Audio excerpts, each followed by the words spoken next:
the camera first. Okay, guys, thank you for coming up to listen to our webinar on various topics, investing in private companies, some of the scams that you need to be aware of, what is ECF, and as well as a pitch by Ghana Ventures later on. So let me some administrative issue just to address. Everybody's on mute, and should you have any question, just raise your hand or type in the chat, and we will try to answer your questions at the later part. Okay, thank you. Okay, investing in private companies, why and how?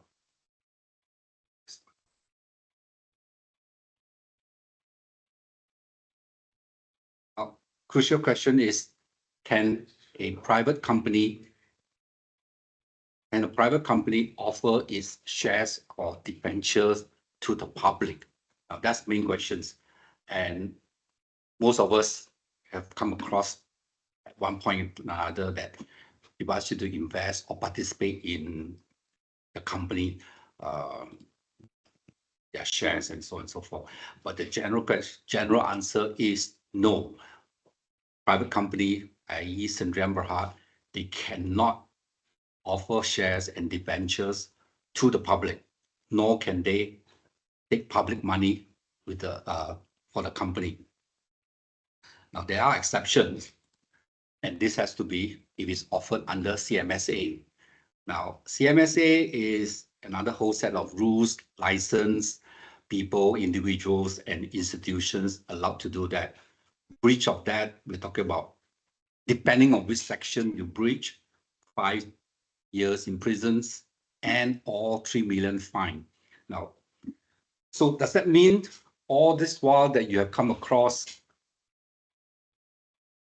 invite to participate in shares, investing in private company, is it all allowed?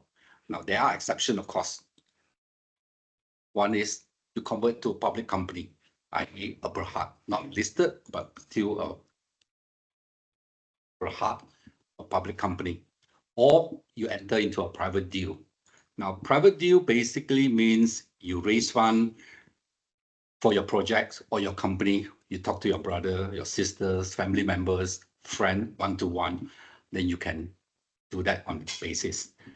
Now, does that mean if I were to talk to a friend in Bangsa village at 10 o'clock in the morning that I need 50,000 ringgit? 12 o'clock, I went to Bandar Utama, I meet another friend, hey, I need 50,000 for my company, I give you my shares. 2 o'clock, I'm in KLCC, meet up a close family friend for 100,000. And 4 o'clock, I zip over to PJ. So one day I went around different places, but I meet individually. Now, is that still a private deal? Still one-to-one. But if you look at it cumulative, if you meet individuals and a lot of places, different places, but all this together may still amount to offering your shares or debentures in the company publicly. So it's just not a one-to-one deal. It's a little bit more complicated than that, but generally you can't do that. But if you start off simple, one person, small company, 100,000, you need few people, friends, you might get away with it. But if you start to talk to a lot of people, or like in this case, in this public webinar, then I offer shares. This is not a private deal anymore. So, but what if I need to raise fund? I still need to raise fund for my company, for my project. Now, that's another story. We will continue with that later on. So back to the questions, why want to invest in private company? Well, one, potentially is to give you a higher return, right? Because these are startups with great ideas, project that may not be, may not have in the market yet, and the potential growth is there. So you're coming in early stage. you are going to ride with them for the potential upside into that. Now, this investment in early stage, you can generally in the market, they do offer slightly higher dividends and waiting for it to scale. So you're looking for higher return. Diversification. Now, diversification is everybody. Every investment, they're looking at diversification. But in private company diversification, you're looking at some sectors that may not be readily available in public company, say biotech or renewable energy. Now, these are all coming in. Some company has that, but they are limited. So diversification in that. If you can also invest in private company that may give you slightly better control. Public shares, you get whatever you invest in, most of it in Malaysia, they are controlled by certain individuals. So you're not likely to get control. But in the private companies, if somebody asks you to come in to participate in their company and they offer you 30, 40% stake or negotiate the amount that you're looking for. So potentially you do have a greater say in how the business is run. Now, how do we invest in private companies? Right? How do we invest? Well, that's two ways. One, direct investment. Direct investment, you can invest through private equity funds or venture capitals. Now, private equity, venture capital, these are bigger investment. Usually, your investment amount is larger. Now, in a direct way is angel investing. Angel investing is where you put your 10,000, 50,000 in your brother's startup company. The other way, legalized, is equity crowdfunding. Now, we will talk more about it in equity crowdfunding in later topics. As with all investing, evaluating the investment opportunity is important.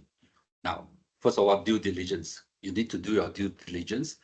In what area? You look at the financial, the market potential, management, legality, the legal issue the company have. Now, these are some of the key things. Financial, you look at historical performance, current forecast, liquidity, tax, have they been taxed? So all these are some of the financial aspects that you look at. It's no market potentials. Do they have intellectual property rights? Any niche or market size? What's the concentration in that? So these are some of the issues that you want to look at. Management team is important. I'm sure most of us have heard this. I heard of this recently. You can have a great idea, but a crappy team, your great idea is not going to work. You can have a not so great idea, but a fantastic team. That idea is going to work, right? Because you are able to pivot it and make the changes to cater for it. So management team is important.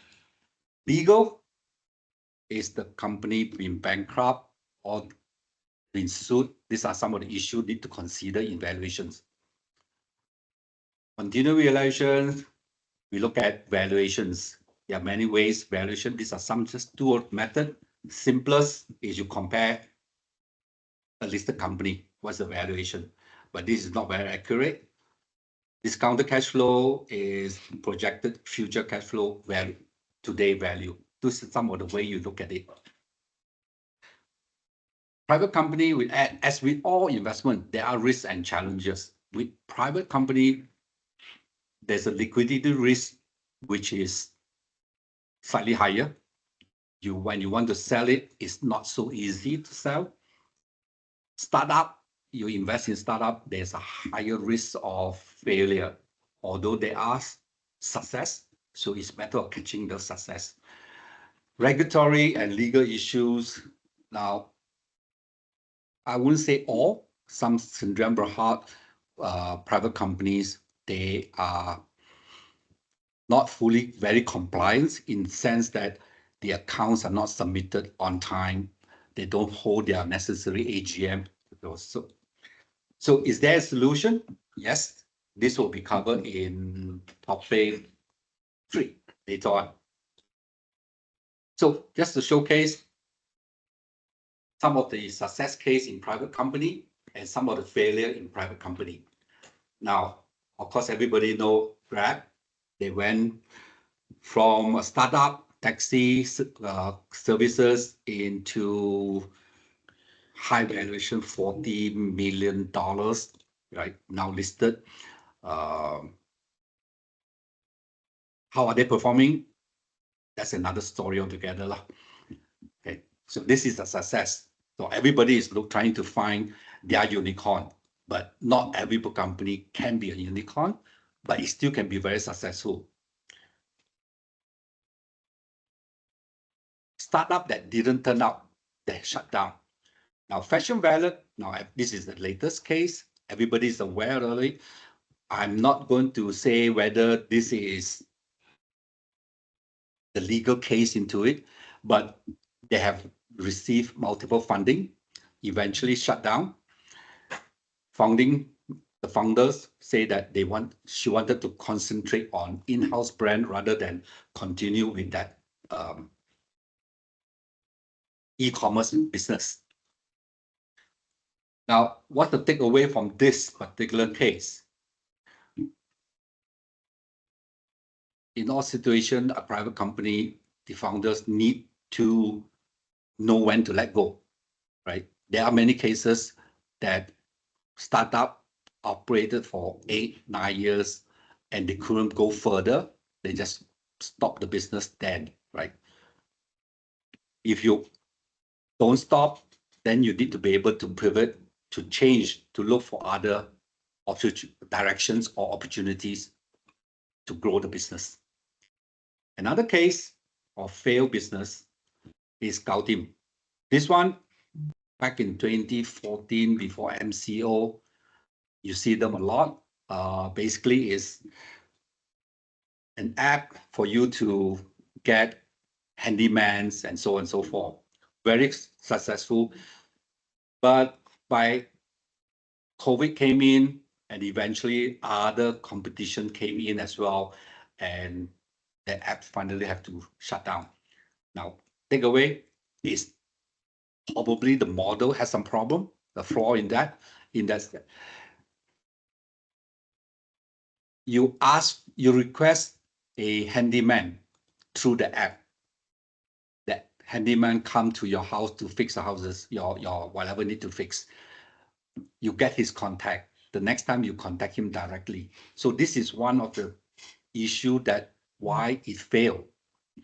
And of course, from a perspective of business opportunity, you need to look at it. What is your market competitions? Is there something that is easy for people to come in? If it's too easy, people can copy easily. Now let's wind up. Summary. Private company, basically high return, diversification, and maybe some influence and control. But it's important to do your research thoroughly, do the necessary due diligence, and know what are the risks that you're getting into it. So is there any questions?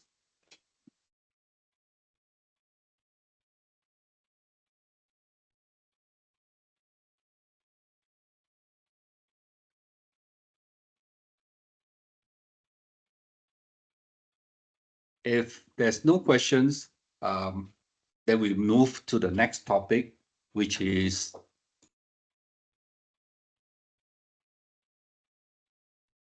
next topic. Hang on, let me stop this file. Okay. And I'll upload.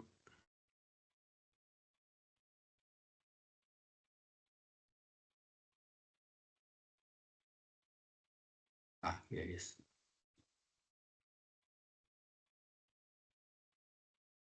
scam and danger involved in investment. Speaker will be James E.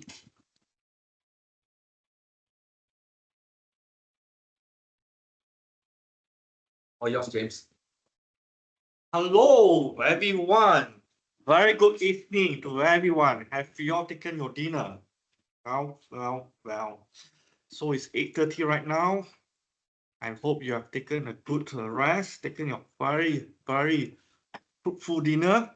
And then before we start this legal jargon seminar, well, I've been invited to talk about this legal issue. Actually, this is nothing new. I've been talking about this topic, I think, for many years already. And yet, still many people, victims, fall to this scam.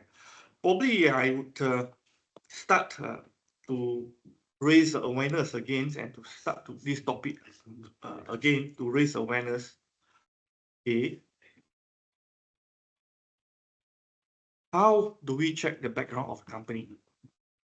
Assuming you want to invest in a company, very basic thing that you should do is, at the very least, is to conduct an SSM search. So why would we want to conduct an SSM search? That is very simple, because that is the basic. They would have information of the nature of business address, directors' informations, shareholders' informations, and a summary of financial informations.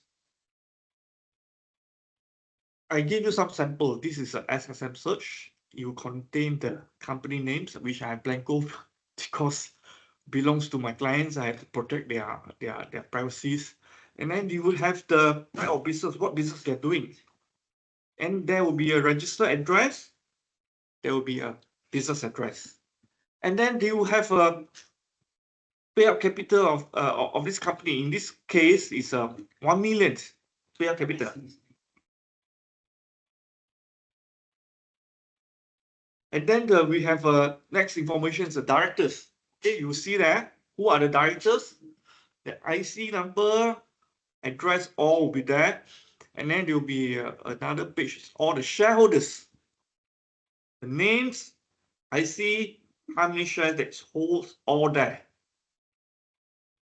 And then the last page would have their the latest updated financial statements, which every year they have to submit to SSM. From that, at least you get a summary of the financial standing of the company.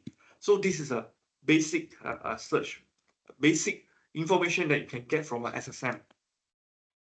Well, after you have done the SSM search, I would advise you to go to the next one, which is the Bank Negara. All right, you know our Bank Negara, okay, everything also is under the purview of Bank Negara. So there is a website. Okay, you go to this website. They would have a financial consumer alert list.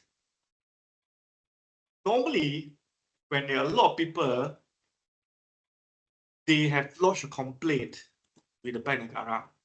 All right, the Bank Negara probably do a very preliminary investigations and some merits in complaints. Not only one complaint, 2 complaints, 3 complaints, so many complaints against this company. Then they will put this company in the financial consumer alert list. If the company is inside this list, then you have to be very careful. Well, this is the website. Well, the company, you can type the company names, or more often than not, they don't even give you the company name. They just have the website. For example, Facebook, Instagram, and so on and so forth, and then you just put the name there. So if this website or this Facebook or this Google, Telegram, and this company, they have many complaints, all right, Bank Negara, they will blacklist them. Okay, the minute you type the name, it appear here, that's not a good sign. And you're advised not to proceed anymore. Well, I want to give a credit to our speed out right, our police. Recently, our police has come up with this new device. This new another I call it another website or another uh, uh, uh, uh, avenue for the public to check. Call it Seng Mak Nu. So normally there is a website there. All right, you can either go to the website or you can go to the WhatsApp there, or you can call the telephone number and then you check these company names. All right, or the bank account number. Okay, for example, the public have been asked to bank into this specific bank account number, and these many people already been scammed. They keep on banking the money into the same bank account over and over again. All right, and then of course people will complain, and then the police they will receive complaint, and then they go and do a preliminary checkup. Oh, this account, so many people complain, so many people get scammed, so much money pumps out there already. Or this company, or this bank account number. So you can do a search with all this they have this website semakmo.rmp.gov.my. This is how the website, CCID website Semakmo. Okay, I can go and key in accordingly. All right, I can save up from there accordingly. Well, this is a telephone number. Is that?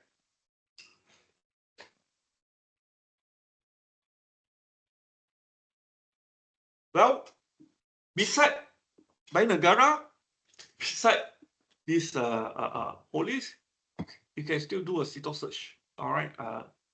From there, you key in the directors' names. All right. If you know the directors, from there, the CITO search can review how many company this director. All right. Director, how many companies, and then or he's a shareholder, how many companies. Then from there, the CITO search, it review whether the company is still active or the company has been one out. One out means bankrupt. All right, sudah tutup business. Any company sudah tutup business. Why tutup business? Because creditor sue the company. Company cannot afford to repay the debts. So creditor sue the company. So if you conduct a search, let's say ABC, Mr. ABC, he has 20 companies. And out of 20 companies, 19 companies all wind up. Oh, that is not a good sign. That means company all run by him, all gone into receivership, all being wound up. Then you have to be very, very careful, alert. Well, this is a sample of the CITOS. All right, I just give some samples. All there. Contain all the information there. Well, and then the last thing I just like to tell you is that high return investment scheme, too good to be true. All right, Chinese saying 天下没有掉下馅饼. Okay, there's no free lunch in this world. If the investment is too good, you have to be very, very careful. All right, if the investment is too good, well, you have to check around with all your friends whether this company, have you heard about it or not, whether it's betul-betul or not, this company. Why don't you go and check the company, go to the office and check whether they have a tangible office or not.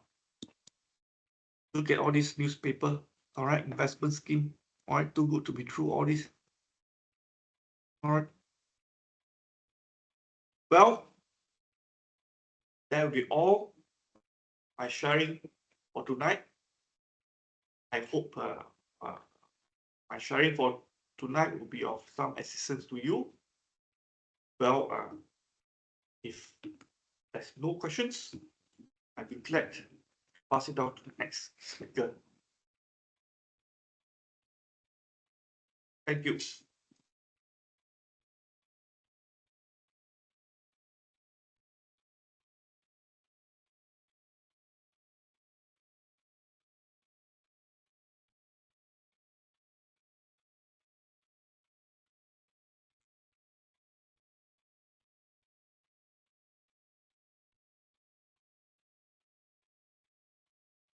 Hi, good evening to everybody.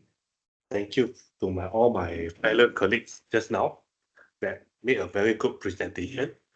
Okay, I'm actually from AMB Connect, so I'm going to talk about the topic of AMB Connect. Basically, talking about what is equity crowdfunding, what is Islamic equity crowdfunding, and what is we are trying to present here will be opportunities for founders and funders, means to businessmen, to entrepreneur, and also to investor.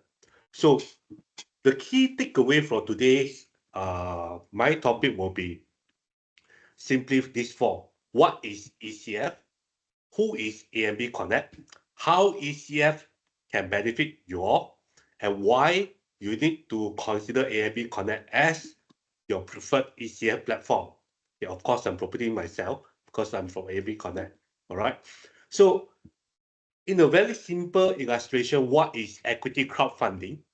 Is you have investor, you have business, and investor is always looking for better investment. Just like what Sam, the first speakers, talk about investing into private company, looking for better return. You know, so businesses always looking for money. No matter which stage you are, you always look for money. So there will be a need between investor looking for opportunity to profit from their investment and businesses looking for money that will grow their business in the longer term. So in a nutshell, ECF is an innovative form of alternative fundraising. You'll see the businessman in the center looking for money and surrounded with all the investors that try to invest into him. So meaning to say that ECF concept is whereby a businessman, entrepreneur can actually pitch his business to a group of different investors. That investor can actually funding or invest into the company in exchange of the company ordinary share or preference share equity part. So in the nutshell, it's actually a simple form is a group of investors using a platform to invest in the company. And in Malaysia format, equity crowdfunding can only be done through licensed entity because this is actually under CMSA 2007 and also guideline on recognized market. So if anybody tell you that I can do crowdfunding for you, but they are not licensed or regulated or registered with SC, so it's something that you may not want to go into. As per just now, my fellow colleagues say on the scams and also challenges, we need to be aware about that. All right, that is a nutshell on what is equity crowdfunding. Who are we? Who is AMB Connect? AMB Connect is actually a fintech. We are a fintech company, and we are actually formed by majority of corporate figures as banker, and we think that we can do something better into equity crowdfunding space, and we want to offer equal opportunity and access to all businesses to get better investment opportunity from all over different type of investor. And investor, we want to ensure that they have a transparent and also very informative presentation of what type of investment they are investing in. So our key focus mainly will be these four things. We focus, a lot of people say that what are the phase of the company you focus? Do you do startup? Do you do mature company? Yeah. We do all phases and all type of product. We are actually sector agnostic, okay? And we do all type of businesses. And the key function of us is actually to make sure that all business in Malaysia have access to fundraising. Hence, our name is called AMB Connect. Why AMB? It actually stands for All Malaysia Businesses. Okay, that's what we wish for, to connect all Malaysia businesses. And our preference sector will be agriculture and food, medical and health, and business automation such as AI, robotic, industrial 4.0. And at the same time, because we stress a lot on compliance and transparency, we hope this thing can actually fall onto better space. So in a nutshell, this is our role. We are building an infrastructure, a mall, whereby we get all the business who are looking for money to come into our mall and present ourselves. And we attract all the investors come to shop in the mall to look at which are the business that they want to invest into that. So basically, in a nutshell, that's what we are doing. And our business model is very clear cut. Okay, our fees is only like 2.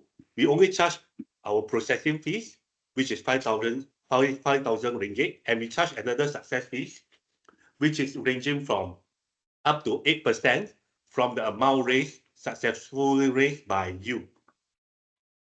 So the next thing is actually, we are an Islamic equity crowdfunding platform registered with SC, and we put a lot of stress on ensuring all the business that actually host the campaign onto us is actually Sharia compliance. How we do it? That is because inside our company, we have Chief Sharia Officer, we have Sharia Committee, and on top of that, we have our external Sharia advisor in Masraf, who is actually quite well known external Sharia advisor for all the fintech company. And in fact, we do have our Sharia governance framework inside our own company, which is actually well vetted by SC Malaysia. So what, in a nutshell, what is Islamic capital market? You can see from here. Okay, so basically it's prohibited of riba and no uncertainty. So the key point is actually equity crowdfunding, Islamic equity crowdfunding is something that part of the Islamic capital market. We try to make sure that our asset class become a new asset class for people who is looking for Sharia compliant property or asset class. Now, why you need to consider equity crowdfunding? For businesses who look for money, fundraising, for investors who look for investment, why should you consider equity crowdfunding? Because over the years, equity crowdfunding has expanded, and a lot of businesses fail to get enough fundraising. And I would like to show here also what is actually different between equity crowdfunding and also traditional funding. In the nutshell, it's actually traditional fundraising, you have to go one-to-one to approach an investor, whereby you have to repeat this until you get your investor. A lot of people have heard about Alibaba, Jack Ma's story. He went to Silicon Valley and knocked on the door of over 100 VC just to pitch every one of them with the same pitch every time, again and again. So in the traditional fundraising, it's actually one-on-one pitching, and you have to repeat it. But whereas for equity crowdfunding like today, if I get to pitch here, I pitch to a group of people, a group of different prospective investors. So this main difference here. And also for traditional fundraising, sometimes we ask money from people that we have rapport with. Okay, if we don't know them, we will not be able to ask the money from them. So there is big difference between equity crowdfunding and traditional fundraising. And also, next one is actually benefit for founders. So what are the benefits that founders consider fundraising can have? Is actually, first, it's actually alternative fundraising compared to sorry, I made a mistake. Click too fast. So it's actually considered an alternative fundraising option because nowadays banks is getting more and more tougher to get the funding. So what we try to do here is actually to raise people awareness that in fundraising through equity crowdfunding, you are not only getting money, you're also getting exposure to your product, to your branding. And this is worth more than what you can actually advertise for. At the same time also, because equity crowdfunding will require you to value your company in the way that your valuation of the company is verified through a platform. And if you have been to fundraising with VCPE, you know that it's not easy to talk to them, to get a good terms with them, because they will sometimes want your management control, sometimes they have rigid terms, sometimes they want you to offer something different. So that's why retaining management control, flexible terms is also one of the benefits that founders can have. Last will be, we may able to actually hook up with strategic partner that actually will build something suit to your business. You see, so I believe that founders should actually seriously consider the benefit of going on equity crowdfunding. As for funders, investors, what are the benefits? There's also equally a lot, because you get access to alternative investment. A lot of people is asking, say, how can I invest into next unicorn? You know, but with limited resources and access, you are not able to access into private equity and venture capital directly. So equity crowdfunding will be a good option and good opportunity to do that. And on top of that, because equity crowdfunding is pulling a group of investors into a company, hence you can actually easily diversify your portfolio, reduce your risk. At the same time, because it's actually through a platform, so you have a transparency and regulated transaction on the platform itself. And the other benefit is actually a lot of people have neglected is actually sometimes, most of the time, the entrepreneur or businesses that do equity crowdfunding will also offer some perks, some additional to attract the investor. On top of government now also pushing for better adoption of equity crowdfunding through tax incentive. Okay, I need to highlight this. There is a risk associated with equity crowdfunding, namely low liquidity, risk of fraud, risk of failure, equity dilution, because like Sam speak in the first topic, you are investing into a private company. So the mentality and expectation should be mitigated and should be quite different from you actually buying a loan, giving a loan or buying a listed company share is actually total expectation. Just put into this perspective, if when Grab is not Grab as per today, come approach you when they are My Taxi that time, and you may not even want to invest them. Or when you invest them, Grab take more than 10 years to grow until today. So what I'm trying to say here is actually investing into a private company has the risk, and you need to have the right mentality and right expectation, because first thing, it may take time for them to grow up to the value that you want, and they have a risk of failure because some company, when they want to expand, is not successful. So we need to make sure that when you want to invest, yes, it does come with a risk, and you need to be comfortable with the risk if you want to continue to invest. Now, equity crowdfunding market, we think that there's a multiple dilemma and also concern. Okay, namely like lack of awareness, limited choice and product, market concern and liquidity for investor, lack of investor. Issuer concern is actually when I come to your platform, got investor or not, the kind of thing. So what we try to do here is actually we try to build an ecosystem. AMB Connect try to build an ecosystem comprises of service provider to help the founders better present their business and better value their business to all the prospective investor. And we also try to build a community that include industry expert, associations, individual investor, and institutional investor to make sure that you have enough pool of investor to look at your business. And also we have academy, incubator, accelerator that we will going to do webinar ongoing basis to make sure that everybody know about what is equity crowdfunding and opportunity it presents. So our competitive edge is actually we have our own AMB Connect community, whereby we have pool of investor, pool of industry expert to make sure that the thing is actually worthwhile for you to invest. And we have multiple investment mode. We have full range of supporting service to all the founders who try to come on a platform. You don't have to worry that you don't have people or don't know how to do valuation, don't know how to do presentation, because we have some supporting services to help you on that. And we are committed to ESG and sustainable investment to make sure that we can actually do something, make a difference to the society. So we have a potential investor source in the sense that we have retail investor, angel investor, sophisticated investor as per what different category as highlighted by SC.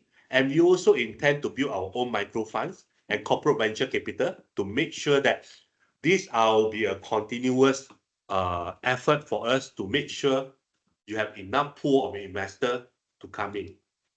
So that's all for me. If you have any question, I'm more than happy to answer your question. Thank you.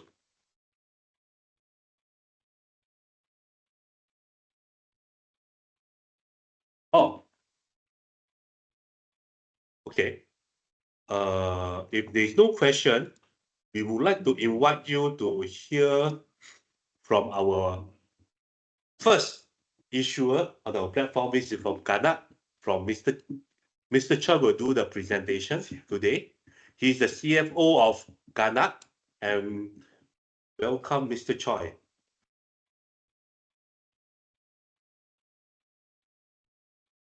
Hi, good evening, everyone.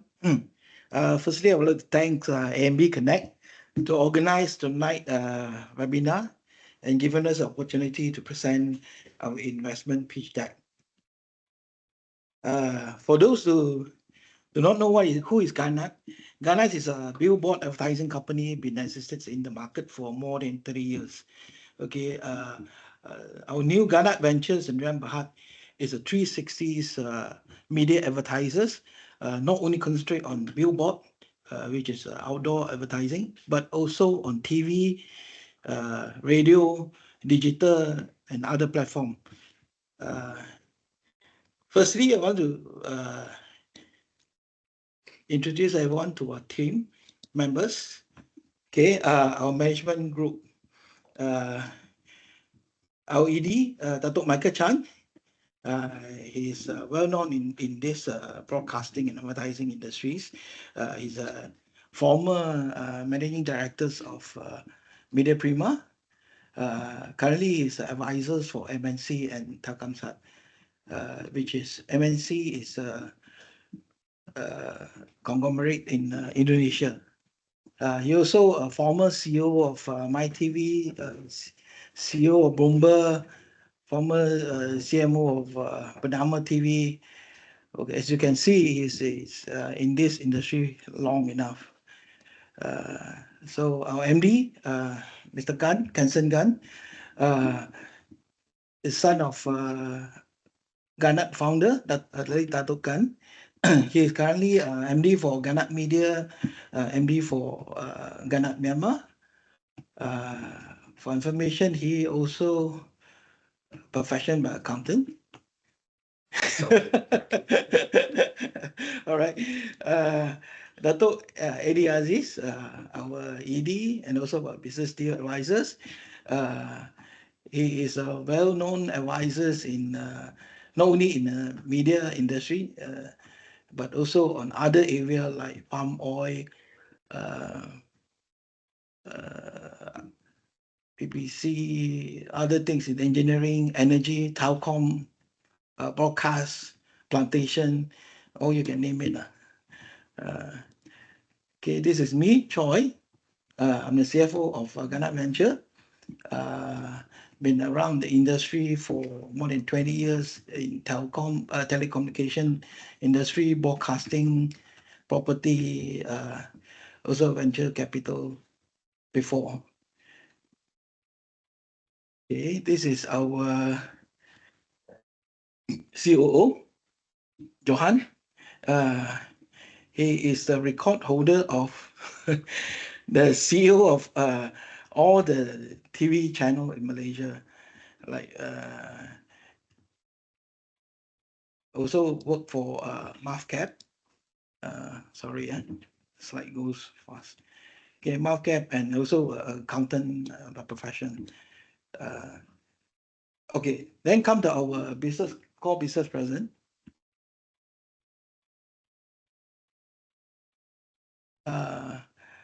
We call ourselves omnipresence. Why we say so? Because we are not only concentrate on outdoor OH, but it's also on TV, platform, radio, print, digital.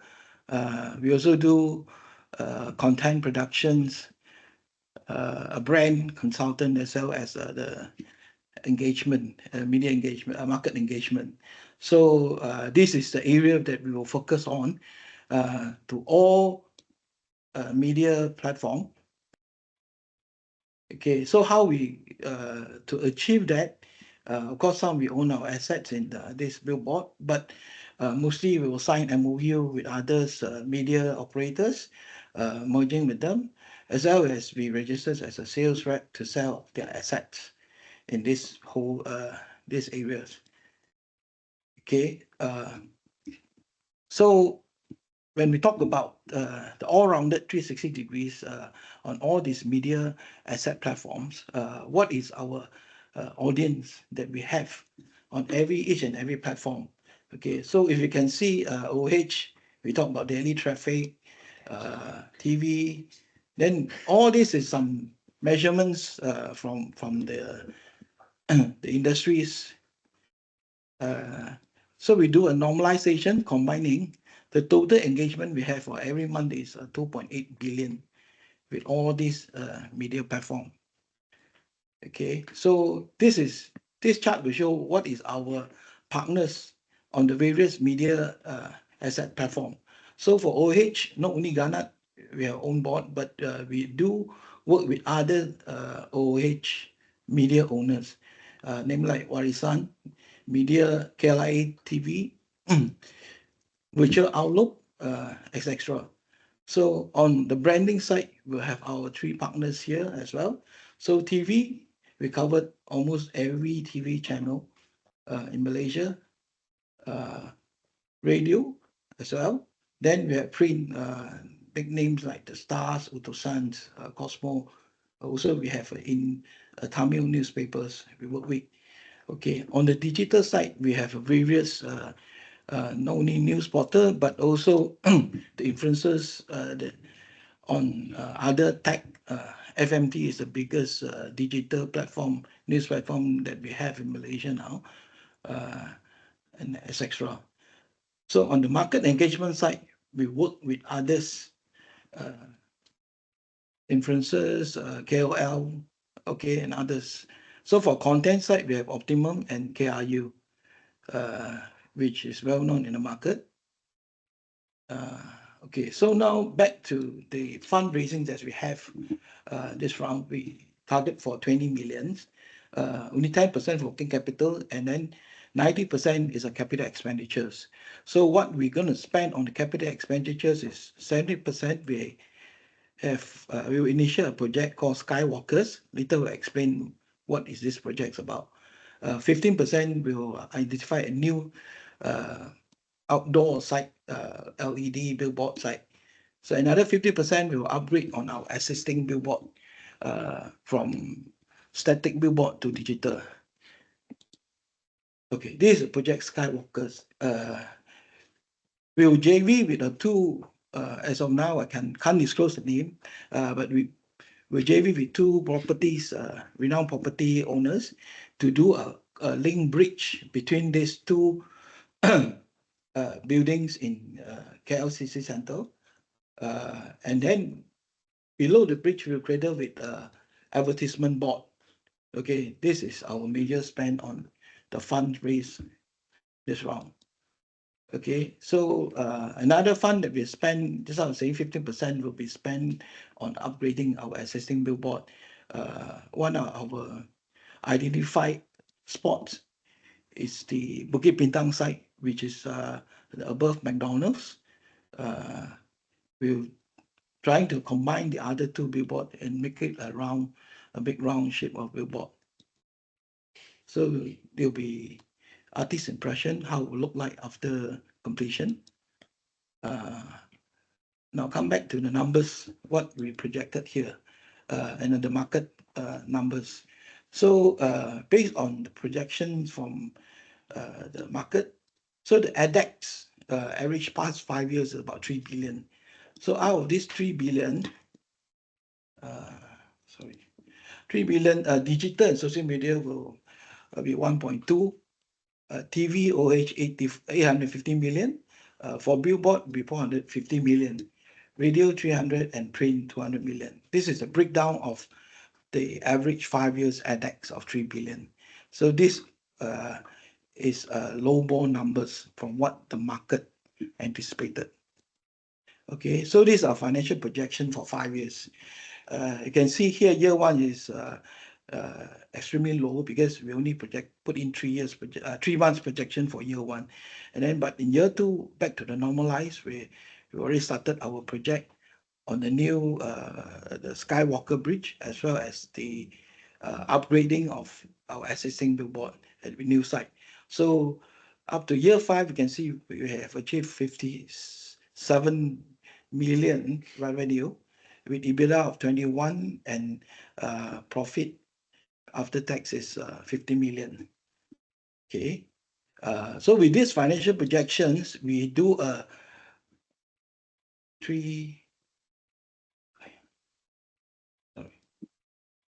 valuation based on discounted cash flow at 10%, revenue multiplier of 5 times, and also the P/E ratio of 20 times.